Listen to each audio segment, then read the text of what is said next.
Listen to this podcast now on the Red Apple Podcast Network. The Leadership Thread with Dr. Peggy Polonis. I'm Dr. Peggy Polonis. Join me on each episode where I unravel the story that shaped leaders, tracing the thread that led them where they are today. Because leadership isn't born in adulthood. And thank you once again for joining us on the Leadership Thread, education, ethics, and sustainability. Download all of Red Apple Media's podcasts right now through your favorite podcast platform. It's the 77 WABC News Hour. Talking the news with Noam Laden. All the news you need to know with Joe Nolan, traffic, Justin Ellick, sports. And now, Talking the news with Noam on 77 WABC. Yes, that's me. Good morning. It is Friday, thank God. May 8th, your forecast from the 77 WABC Weather Center. Clouds this morning. We could see pop-up showers, high 66. And then the weekend looks like this. So Saturday, rain, high 62. And then Mother's Day, Sunday, going to have some morning fog, then sun and clouds, high 72.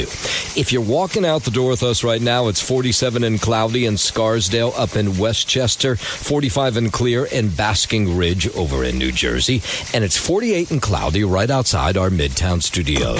This is the Top 5 at 5. The Rent Guidelines Board may agree the rent is too damn high. It's a big day for those who believe in aliens. What kind of sicko kills a goose with his own bare hands? Scores of needles wash up on a local beach. And sometimes a haircut is more than just a haircut. All right, let's get into it at 5:01. Members of the city's Rent Guidelines Board signaling last night they will potentially freeze the rent on New York City's nearly 1 million rent-stabilized apartments. This was all during a preliminary and very noisy hearing, as they normally are. Last night, the move by the board, which is packed with Mayor Mamdani's allies, was mated after repeated warnings from landlords that the mayor's freeze rent the campaign would put them in a total pinch if it were to go through. So this 9-person Rent Guidelines Board, which has 6 of His Honor's personal picks, supported an increase of between 0% and 2% on 1-year leases and 0% and 4% on 2-year leases. Now, that final vote will come in June, but they could pick the 0%. They could pick the 4%. But the fact that this board is packed with Mayor Mamdani's allies suggests, of course, they would go for the 0% so the mayor could deliver on that freeze the rent promise. A final vote to decide the fate of the city's rent-stabilized units will be held over the summer.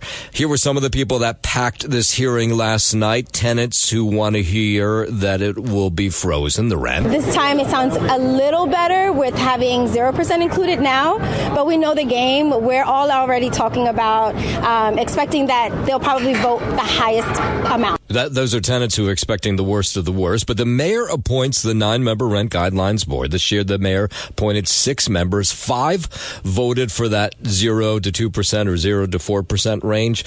1 who represents the owners, they abstained.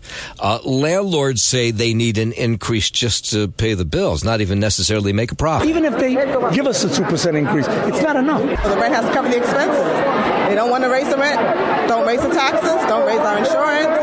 We can't continue like this. Now, landlords have also complained about increased property maintenance costs, saying a rent freeze would leave buildings at the risk of falling in disrepair. Now, remember, a fair amount of these landlords are small-time business owners who you sock them with no rent increase, they're going to be in a lot of trouble. Now, last year, the board voted to allow increases of 3% on 1-year leases, 4.5% on 2-year leases. This year could change, and if the panel votes for a rent freeze, increases would begin at 0%. Landlords have seen major profits over the last few years, and while tenants have seen 4 straight years of increases. Yeah, that's a tenant who has his fingers crossed that there'll be no rent increase. The final decision will not be made until June 25th when the board convenes for its final vote in Long Island City. 5:03.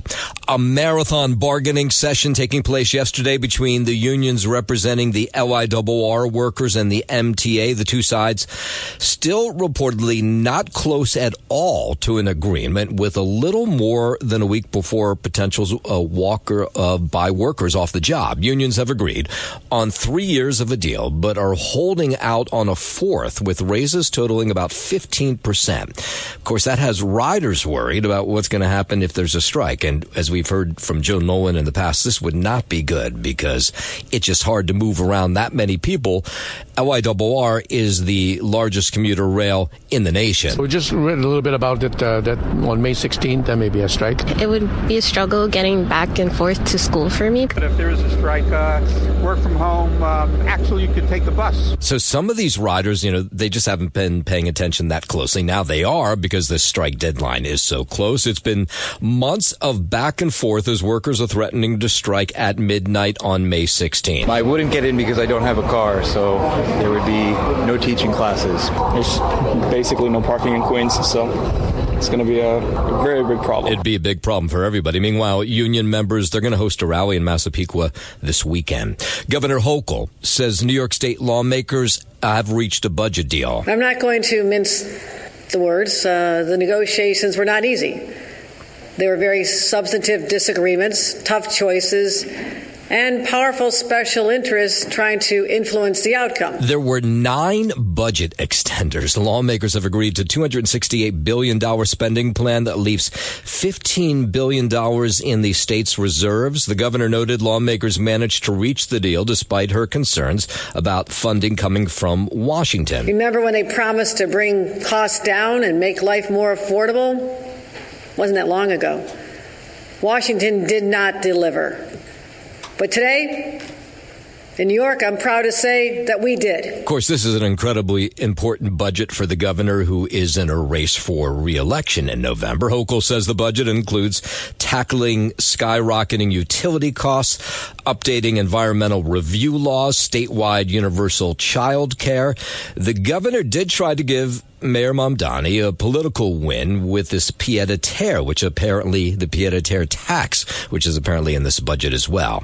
Speaking of Mayor Mamdani, he's going to direct about $12 million in that opioid settlement fund to expand recovery services here in the city. We have set a goal of reducing overdose deaths across the city by 25% within the next 4 years. Today's investment will help us get there. Now, that money earmarked for community-based organizations in the city's most vulnerable neighborhoods to hire about 500 additional peer-to-peer counselors to combat opioid addiction. This historic investment can be part of the path to ensuring that not one more person dies of an avoidable death from substance use. Mayor Mamdani says his goal is to reduce overdose deaths across the city by 25% within the next 4 years. WABC News Time 509. New Jersey Transit going to lower the price of a round-trip rail ticket to the World Cup this summer. They wanted to charge $150. Now they're going to charge $105 for that 18-mile round trip from Penn Station to MetLife Stadium, which usually costs $13 during game day. But prices skyrocketed for the 8 scheduled World Cup matches. But yesterday, New Jersey Transit said it could give those riders a bit of a break thanks to corporate sponsors who are going to pick up part of the tab. The tickets go on sale next Wednesday. New Jersey Transit continuing to solicit more sponsors ahead of that date, and possible ticket prices, they say, could decrease further depending on future private funding. Now, people who take New Jersey Transit every single day say they're not shocked that New Jersey Transit has a plan to fleece tourists coming in for the World Cup. It's hard on the people who are actually just commuting just to go to work. So I kind of feel like it's not fair. Why would you charge them more? It's going to help the caucus area for their business. Why would you charge them more to go? All right, well, New Jersey Transit pushing back, saying it'll cost $48 million to shut down its normal service to accommodate the World Cup service and those games. The matches begin June 13th. 4 will take place on weekends, so that's a little bit easier. But there are 3 weekday matches that are in the early afternoon, which means they're going to shut down all kinds of service to get those fans to the stadium. So that means people who take New Jersey Transit every single day will be inconvenienced, but I guess they're kind of used to that. I come in to see my kids and then I go home. So for me, I won't be able to go do that. I won't be able to see them at all because of this. No.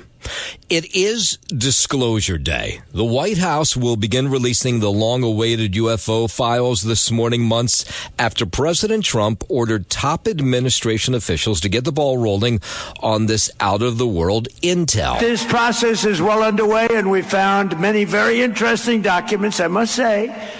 And the first releases will begin very, very soon, so you can go out and see if that phenomena is correct. You'll figure it out. Let me know. Okay, so this first release will not include the 46 UFO videos that Congress has demanded the Department of War release to the public.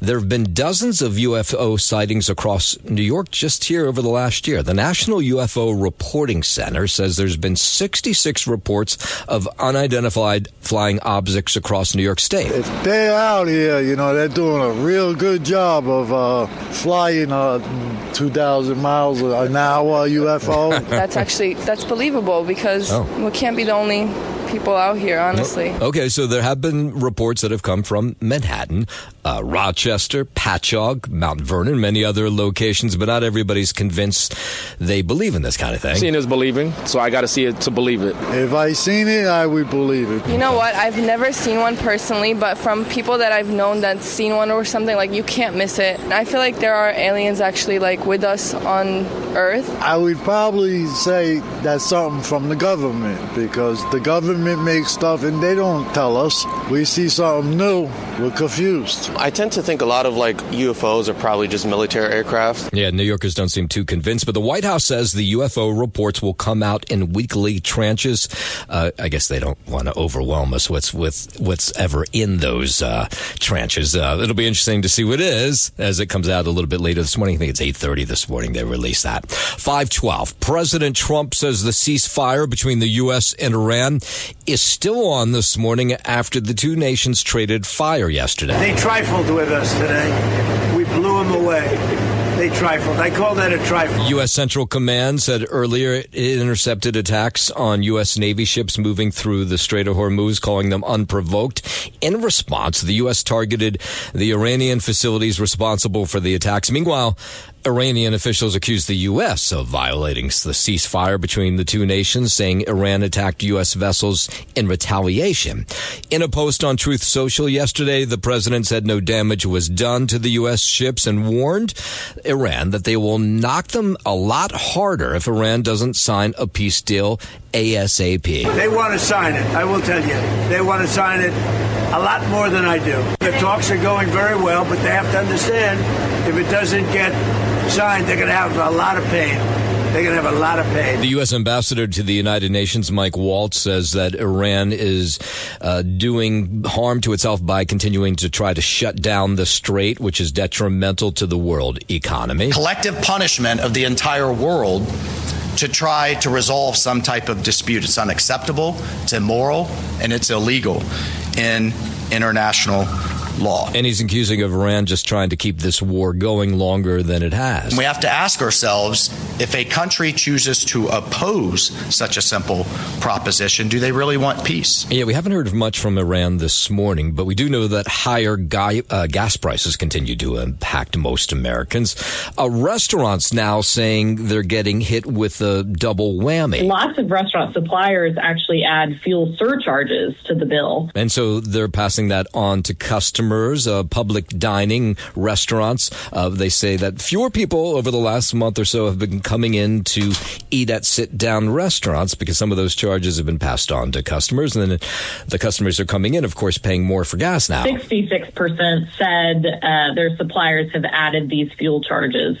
When gas prices go up, everything that comes into a restaurant becomes more expensive. Food, supplies, all of their deliveries. And again, some sit-down restaurants, Tri-State, say those numbers have gone down just a bit over the last couple months. And coming up after 5:30, fuel prices are spiking the numbers at a local businesses as well. And we'll hear from some of those local businesses coming up after 5:30. But 5:15 now, let's head over to the 77 WABC Sports Desk. Happy Friday. Good morning, Justin Ellick. Happy Friday. Good morning to you. Noam Laden. We'll start with a look ahead to tonight on hardwood. 7 p.m. start for your Knicks and the 76ers. The series moves to Philadelphia here for Game 3. Of course, our Knicks up 2-0 in the Eastern Conference semifinals, and they'll head into Philly tonight as 1.5-point underdogs. Also tonight, I should say, 9:30 p.m. start for the Spurs and the Timberwolves out in Minnesota. Spurs there, 4.5-point favorites on the road, with that series knotted at a game apiece. Last night in the NBA, your final from Detroit saw the Pistons beat, or your final from Detroit saw the Pistons beat the Cavaliers 107-97 in the Eastern Conference semifinals. Game 2, Detroit now leading that series 2-0. And out in Oklahoma City, the Thunder besting the Lakers 125-107 in Game 2 of the Western Conference semifinals. OKC leading that series 2-0. Let's head to the Diamond in the Bronx. Yankees handily beat Texas Rangers 9-2 in the finale rubber game of their 3-game series. Cody Bellinger traded place with Paul Goldschmidt with an RBI triple in the first inning before the Yankee bats exploded with a 6-run sixth inning behind a bases-clearing 3 RBI double out of Trent Grisham. Outfielder Jason Dominguez is expected to miss a few weeks because of a left shoulder sprain after crashing into the wall and being carted off the field.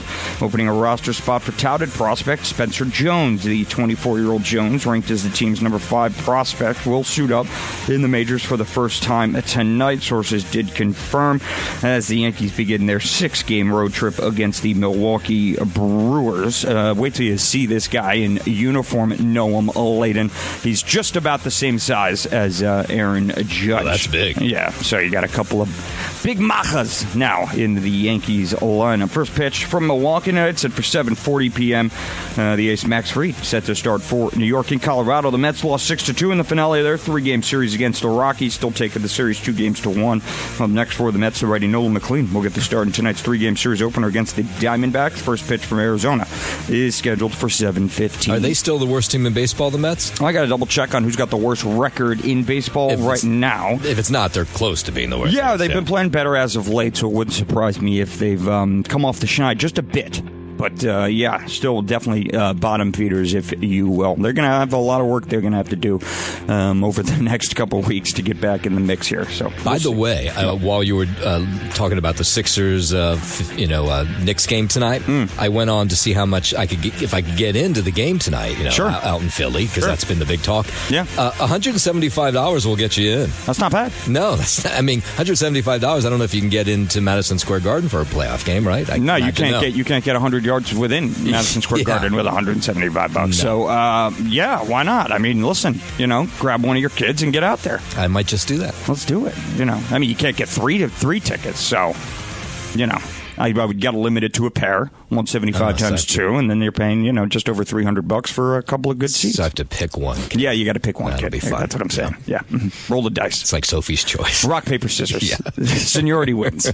That's just sports. No, I'm Justin Ellick on 77 WABC. WABC News Time 5:20. The State Department says it'll start revoking the U.S. passports of thousands of parents who owe a significant amount of unpaid child support. The department says those revocations would begin today, will be focused on those who owe $100,000 or more. That would apply to about 2,700 American passport holders, that according to the Department of Health and Human Services. The revocation program, though, will be expanded at some point to cover parents who owe more than $2,500 in unpaid child support. 5:21, let's go out to the United Kingdom, where British Prime Minister Keir Starmer's Labour Party suffering heavy early losses in local elections today in the UK, showing what looks to be the depth of voter anger with the British Prime Minister and increasing doubts about his future just 2 years after he had a landslide victory in a national vote. Labour hemorrhaged support in areas reporting early results, including traditional strongholds in former industrial regions of central and northern England, along with some parts of London. And the main beneficiary, at least what we can tell from earlier this morning as these vote totals come in, was populist Reform UK Party of Brexit campaigner Nigel Farage, who gained more than 300 council seats in England. The next general election is set for 2029. State Department says Secretary of State Marco Rubio and Pope Leo talked about the situation in the Middle East when they met yesterday. Correspondent Alice Barr reports it marked the first meeting between a member of President Trump's cabinet and the first American pontiff in almost a year. Amid tensions over President Trump's sharp criticism of the first American pontiff who has spoken out against the war. Iran cannot have a nuclear weapon. And he seemed to be saying that they can. The Pope rejects that. Yeah, in fact, Pope Leo says the Catholic Church has always opposed nuclear weapons. State Department says the closed-door meeting underscored the strong relationship between the U.S. and the Holy See.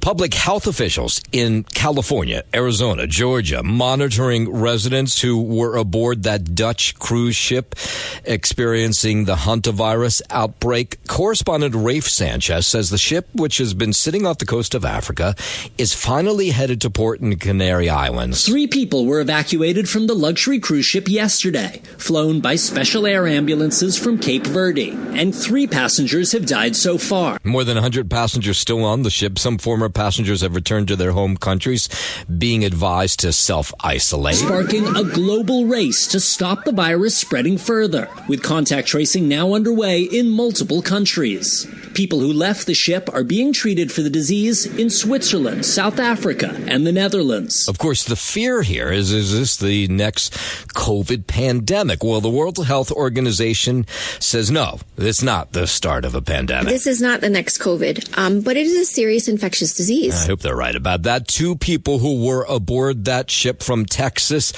back home, they're also being told to self-isolate just to make sure they don't have anything. Got off before the outbreak was sort of identified, before they figured out what was going on. Yes, so the pair got off the ship, came home. That's when they heard all the news of what was taking place. They have not had any symptoms. They are, monitoring themselves for, the daily temperature check. That's Chris Van Dusen with the Department of State Health Services there, says the 2 are not sick, and they have agreed to be monitored over the next week or so. They don't have any symptoms at this point, and they did not have any contact on the ship with anybody who was sick. All right, down to Washington, where Arizona Senator Mark Kelly's case against Secretary of War Pete Hegseth, heard by a federal appeals court in Washington yesterday, involved the video he made with other Democrat lawmakers urging service members to reject illegal orders from the Pentagon. But Kelly told reporters this case was about something else. They're trying to send a message to other retired veterans and really to all of us. If you say something that the president or this administration does not like, they're going to come after you. But Secretary of War Hegseth called Kelly's comments seditious, pushed for legal action to demote him, which would also strip him of some of his retirement benefits. After this hearing yesterday, Kelly told reporters he never told soldiers to reject all orders, just ones that don't follow the law. What I said was a true and accurate statement of the law. It's literally written into the DOD's Law of War manual.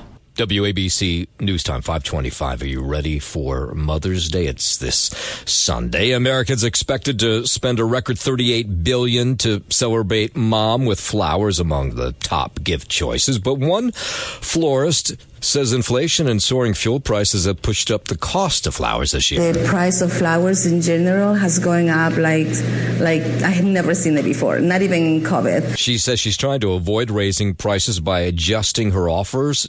She's including more grab-and-go bouquets that you would have to arrange yourselves at home. That will save people a couple bucks here and there. We decided, instead of us raising our prices, because we appreciate our loyal customers, we don't want to raise the prices on deliveries and the flowers itself. Yeah, so University of North Carolina, Charlotte economics professor Matthew Metzgar says florists generally need to import those flowers. So, of course, you got the fuel surcharges there. About 85-90% come from South America.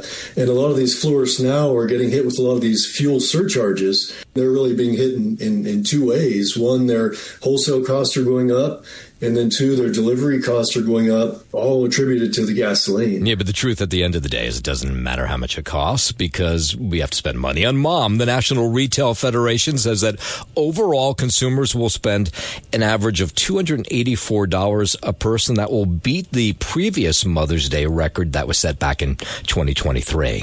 From the winner's circle at Churchill Downs to the mound at Yankee Stadium, Kentucky Derby winning trainer Cherie DeVoe and jockey Jose Ortiz threw out the ceremonial first pitches at yesterday's game between the Yankees and the Texas Rangers in the Bronx. Throwing out the first pitch today. First pitches, I should say. The Kentucky Derby winners, the jockey for Golden Tempo, Jose Ortiz, and the first female trainer to win the Derby, Cherie DeVoe. Yeah, that call coming courtesy of the S Network. The two are on a victory tour after Golden Tempo won the Kentucky Derby last weekend. Golden Tempo, we just found out, will not compete in the Preakness Stakes, which ends any chance at a Triple Crown bid this year.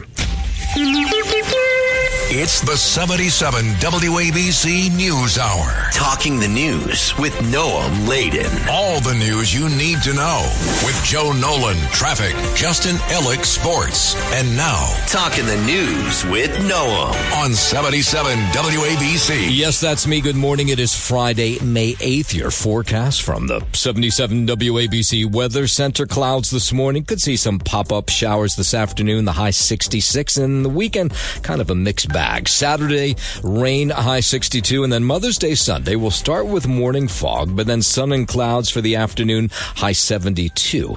If you're walking out the door with us right now, so happy you are, 47 cloudy in Scarsdale up in Westchester, 45 and clear in Basking Ridge over in New Jersey, and it's 47 and cloudy right outside our Midtown studios. WABC News Time 541. Surging fuel costs are beginning to impact more than just drivers.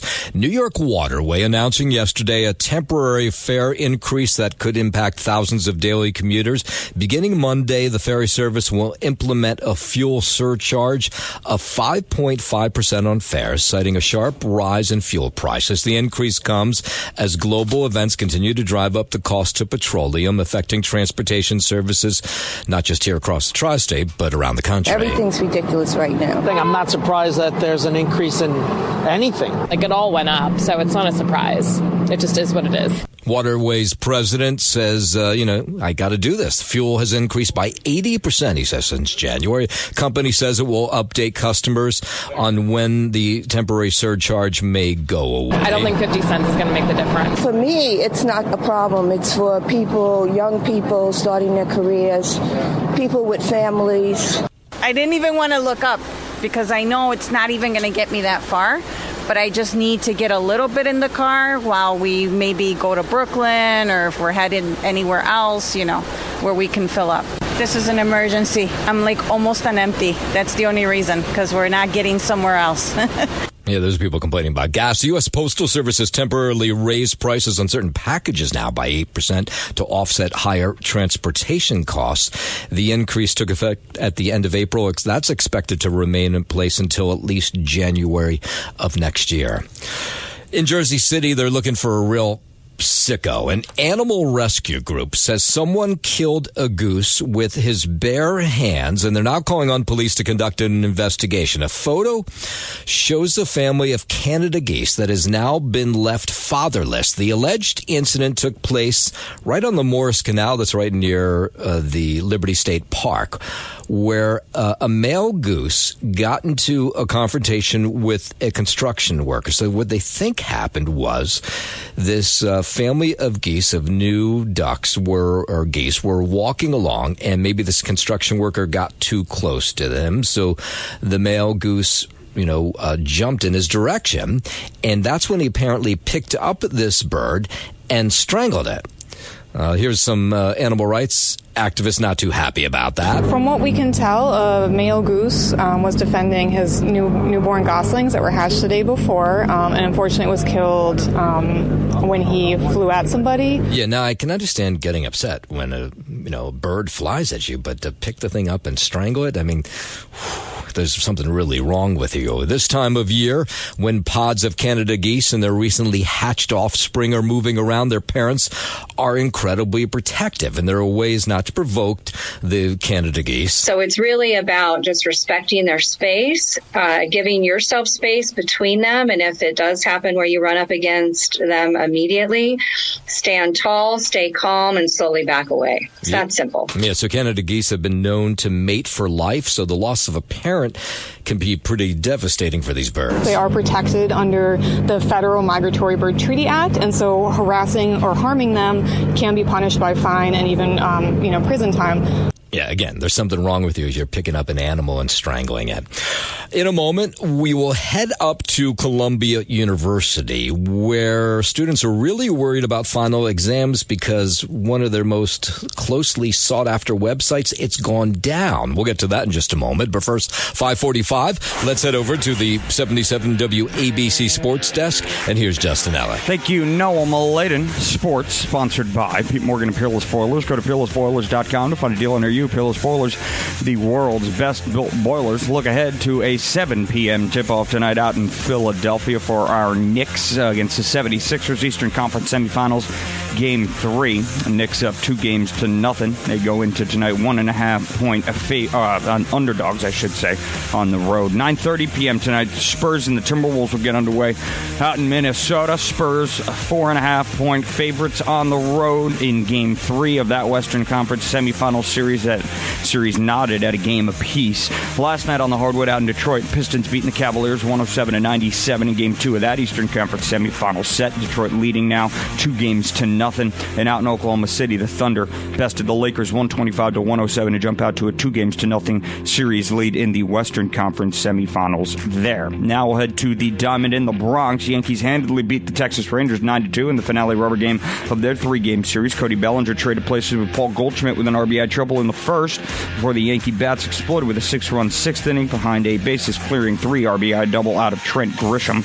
Outfielder Jason Dominguez is expected to miss a few weeks because of a left shoulder sprain after crashing into the wall and being carted off the field, opening a roster spot for touted prospect Spencer Jones. The 24-year-old Jones, ranked as the team's number 5 prospect, will suit up in the majors for the first time tonight as the Yankees begin their 6-game road trip against the Milwaukee Brewers. First pitch is scheduled for 7:40 p.m. from Milwaukee with the ace Max Fried to start for New York. In Colorado, Mets lost 6-2 in the finale of their 3-game series against the Rockies, still taking the series 2-1. Up next for the Mets, the righty Nolan McLean will get the start in tonight's 3-game set opener against the Diamondbacks. First pitch from Arizona is scheduled for 7:15. That is your sports, sponsored by Pete Morgan and Peerless Boilers. Go to peerlessboilers.com and find a deal near you. Peerless Boilers, the world's best-built boilers. I'm Justin Ellick. Sports on 77 WABC. WABC News Time 5:49. Just panic on the campus of Columbia University on the Upper West Side after a reported data breach is affecting the Canvas learning platform, and it's at the worst possible time because there's final exams coming up. Canvas, if you're not familiar, is widely used by colleges to share assignments, course materials put up there, messages. It's been disrupted after what its parent company described as a cybersecurity incident, so you can't access those notes. When the teacher puts up their notes, they put it up on Canvas, and you go over there and you go to study.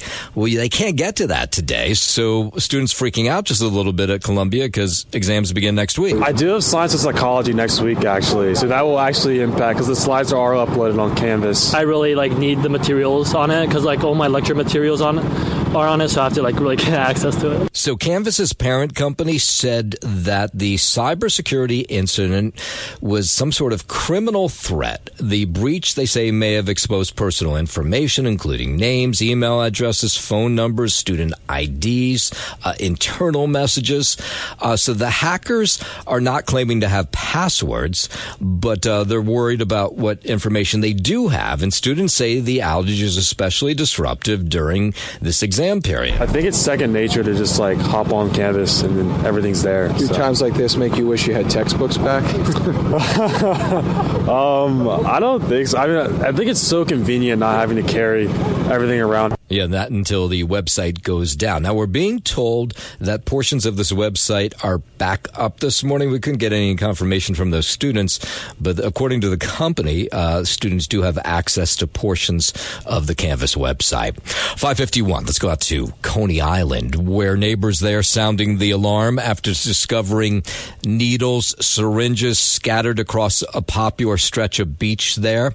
Nearby orange needle caps raising concerns concerns, of course, about exposed needles that may still be hidden in the sand. Residents say trash on the beach, of course, is nothing new. But, of course, when it's needles, that's a whole different level. People walk their dogs there. People will be walking on the beach barefoot soon enough when it finally warms up. This is really freaking out. It's not a cleaning better beach. This is my first time ever actually seeing a needle. I think I see another one right there. Now, we reached out to the New York Parks Association. They say that members are trained to remove needles as part of the cleanup, and that anyone who finds needles should let 311 know, because they don't know if this is people doing illicit things on the beach or if these are needles, which we've seen many times before, just washing up on shore on the beach at Coney Island. Kids, dogs, I just ran into a couple of cute dogs.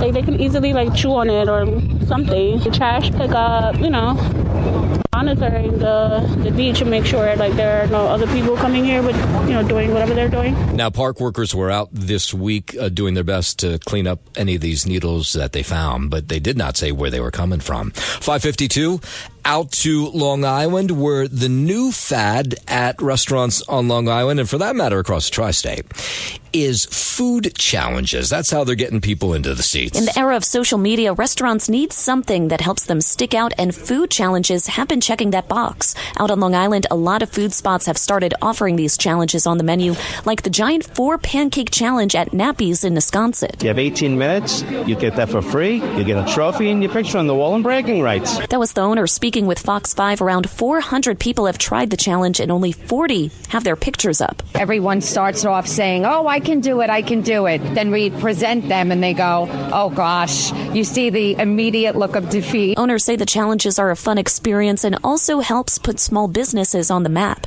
And if you're thinking of trying one of these challenges, just know it's called a challenge for a reason. It was definitely overwhelming for me. I broke a sweat. I got heartburn. I'm all banged up. I'm Liz Radabali for 77 WABC News. And while we're out on Long Island, a Southampton man is accused of sabotaging his former business partner's vacation by posing as the partner and canceling his trip to Aruba just hours before he was set to take off. Suffolk County Police say Ronald Fisher impersonated his ex-partner in a call to a travel agency, then canceled the man's Aruba getaway just 3 hours before his departure. That victim, a Mauritius man, did not learn his trip was axed until he arrived at JFK and was notified by airport staff that he had canceled the whole trip, which he had not done on his own. The move allegedly cost that victim about $5,000. The 42-year-old Fisher, he's been charged with identity theft, due back in court to face a judge come May 18th. Yesterday, we told you the story about this woman who owns the Talavera Cantina, this Mexican restaurant up in the Bronx. She was shocked when a group of women came in to celebrate Cinco de Mayo. They ate and drank, and they left without paying the tab. Now, this woman is a small business owner. She owns the place. Never had someone just up and leave with an open tab. They took the entire tray of the check. She put it in her purse, and they left. You ate all of your food, you drank all of your drinks, and then you just walk out. That's insane. So the owner, Brittany Carino, she said, I'm going to get my revenge because she doesn't think the police are going to go after them. She says, I'll put up video of these people who dined and dashed at my restaurant on social media, and I'll just shame them. And, in a moment, I'll tell you why it worked. So it's like, if they come in and pay, that's fine. If they don't, I will file that report. Why are you doing that to a small business that is woman-owned? Like, you're women, you're doing that to a woman as well. Like, you're taking out of my paycheck. So Karina says she would take the video of those women dine and dashers down if they came in to pay the tab. And guess what happened yesterday? They did not come in, but the brother of one of the women came in and settled the tab. So she says she'll take that video down now. So it worked. Getting a haircut can be a transformative experience. Just ask Kelsey Goodwin, who shows up at Chelsea Park each weekend to cut the hair of homeless people or others who can't afford to get a haircut. And she says she's seen people in her neighborhood and across New York who are down on their luck.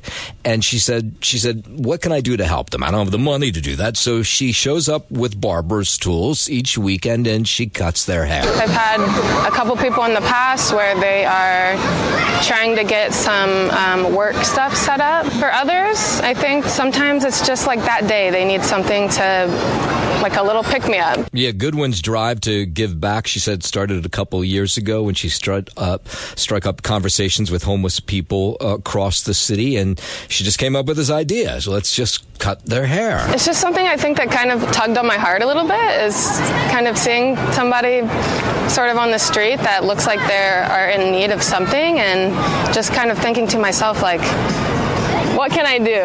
If getting a haircut will make any sort of impact throughout their day or like on the journey that they're on, like I'm so happy to provide that. And some of the homeless people who've gotten a free haircut from Kelsey said, yeah, it made a difference. Getting a free haircut today is great because I didn't have money to get a haircut. Anytime you get a haircut, you always feel better about yourself. So nice job done there by Kelsey Goodwin. 5:57, traffic, transit on the 7s. Here's Joe Nolan. You know what? I bet that feels really good when you get that haircut, you know? Can you imagine? I mean, you've seen homeless people on the street. That's the first thing you notice is like the hair's matted down or it's all over the place. And it just makes, and you know, just when you, well, I don't get one for haircuts anymore, but when you do, you feel better after getting a haircut. I feel great. When I walk out of that barbershop, I always feel great. Yeah. You know? So that's a good job out of her. Yep. Thanks for listening to the News Hour with Noam Laden. You can hear the News Hour with Noam Laden weekday mornings at 5 on 77 WABC. If you like the podcast, share it with your friends and listen anytime at WABCRadio.com and download the WABC Radio app. Hit that subscribe button on all major podcast platforms. Plus, follow WABC on social on Instagram, TikTok, Facebook, and X. See you next time for a new episode so you never have to wonder. What the heck is going on here? Oh, it's out of here. Home run Ferry Hawks. Get ready, Staten Island. It's time to celebrate 5 years of Ferry Hawks baseball. Come out to the ballpark this week as the Ferry Hawks welcome in the Charleston Dirty Birds May 5th through the 10th. Grab the kids and come on out. We kick it off on Tuesday, May 5th with Cinco de Baseball with $5 tickets and $5 food and beverage specials. And we end the week as we celebrate all moms on Mother's Day. Moms get in free. Visit ferryhawks.com now to lock in your seats.